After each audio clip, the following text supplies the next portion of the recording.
ഈ ജലദോഷവും പനിയൊക്കെ വരുമ്പോൾ നിങ്ങൾക്ക് തൊണ്ടവേദന ഉണ്ടാവാറുണ്ടോ? നമ്മുടെ ഈ ത്രോട്ട് പെയിനെ, നല്ല രീതിക്കുള്ള ചുമ, കഫക്കെട്ട്, തൊണ്ടവേദന, ഇതിനൊക്കെ ഒരു സൊല്യൂഷൻ പറഞ്ഞു തരട്ടെ. ഒരുപാട് പേർക്ക് അറിയായിരിക്കും, എന്നാലും അറിയാത്ത കുറച്ച് പേർക്ക് വേണ്ടി പറയാം.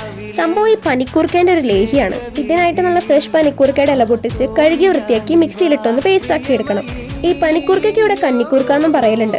ഇതൊരു പാനിലോട്ട് ഫിൽറ്റർ ചെയ്ത് ഇതിന്റെ നീരെടുത്ത് കുറുക്കണം. ഈ നീരിലേക്ക് ചുക്കും നല്ല ജീരകവും ഏലക്കയും കൂടെ പൊടിച്ച പൊടിയും കുറച്ച് പെപ്പർ പൗഡറും മധുരത്തിന് ആവശ്യമായിട്ടുള്ള പനം കൽക്കണ്ടവും ചേർക്കാം. ഇനി ഇത് ലോ ഫ്ലെയിമിലിട്ടൊന്ന് കുറുക്കി വറ്റിച്ചെടുക്കാം. നന്നായി കുറുകി വന്ന സ്റ്റൗ ഓഫ് ചെയ്ത് ഇതൊന്ന് ചൂടാറിയ ശേഷം എയർ ടൈറ്റ് ആയിട്ടുള്ള കണ്ടെയ്നറിൽ സ്റ്റോർ ചെയ്യാം.